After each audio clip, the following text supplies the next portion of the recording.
All right, P2, just a quick video on writing force equations. Let's get a look at this activity that we did in class, writing force equations 1. Really two skills here. One is the free body diagram, and the second is writing the force equation. So let's start with the free body diagram. What kind of keys and clues are we looking for in the situation here? So of course this object is sliding across the road. When something is sliding, we're going to involve friction, right? Also means that it's in contact with the ground, so we're going to have a normal force as well. Common mistake in these sorts of things, especially early on, is to equate motion necessarily with a force in the same direction, but we don't have that here, right? This is not the street hockey puck being hit by the stick. This is the street hockey puck sliding across the road. So our free body diagram looks something like this. We'll have the normal force and gravity equal and opposite. And then we have to decide which way our street hockey puck is sliding to keep things simple. I'm going to have my street hockey puck moving to the right for a positive velocity. And when it's sliding to the right, it's going to be slowing down, so that means its acceleration is in the opposite direction.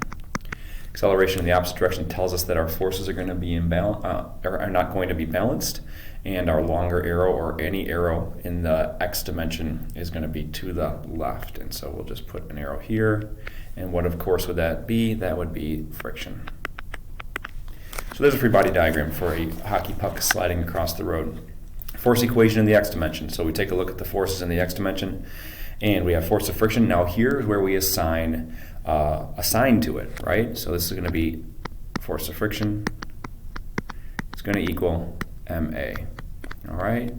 In this case, since this thing is slowing down, acceleration is going to be an actual number here, a value. And notice how we can tell the sign of that acceleration. Everything on the left of the equal sign is negative.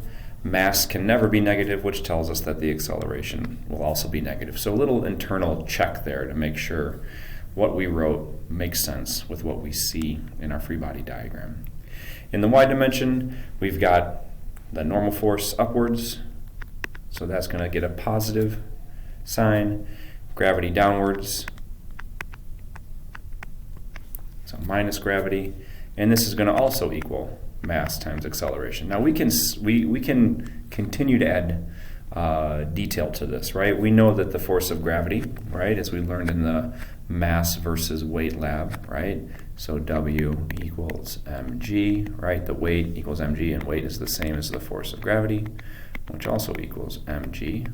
Okay, so we can substitute that as well. And we also know that in the y dimension, up and down, right, there is no movement. We have balanced forces, so the acceleration is 0. So a further simplification of this would actually be the normal force minus m times g equals 0 newtons.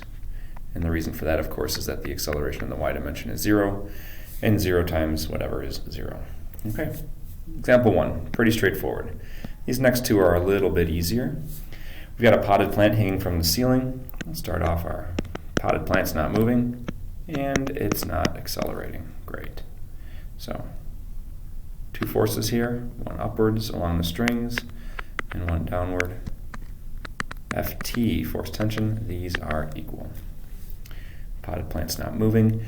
Forces in the x dimension, that does not apply. We don't have any forces in the x dimension here. And in the y dimension, we have force of tension, which is upwards, minus the force of gravity, which is downwards, equals m times a. And again, further simplification of this gives us force tension minus mg equals 0 newtons. Fantastic. All right. All right, snowflake falling to the ground at a constant speed. All right, constant speed. This is a key term here that we still need to make sure that doesn't trick us, right? Forces are balanced when an object is stationary. Forces are balanced when an object has a constant velocity, right? And so here we go. We've got constant speed. Our forces are balanced. That means our acceleration is 0. So our snowflake is still falling, right? But our acceleration equals 0. So now we take a look, force of gravity. What could be opposing that? Air resistance. and these are equal to each other. Again, does not apply. We don't have any forces in the x dimension.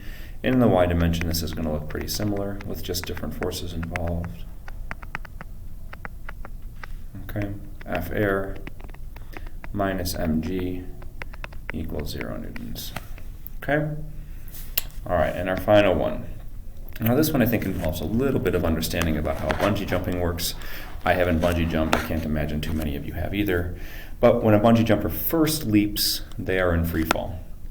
And once that bungee rope, essentially a big long rubber band, right, starts to tighten, then it's going to slow down the bungee jumper such that as they reach the bottom of their jump, right, they've slowed down to a point where they kind of spring back up, okay?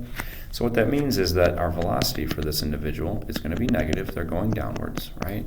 But if the bungee cord is tight, then they are slowing down, which tells us that the acceleration is in the opposite direction, okay? So here we go. So what do we have? Well, we got force of gravity.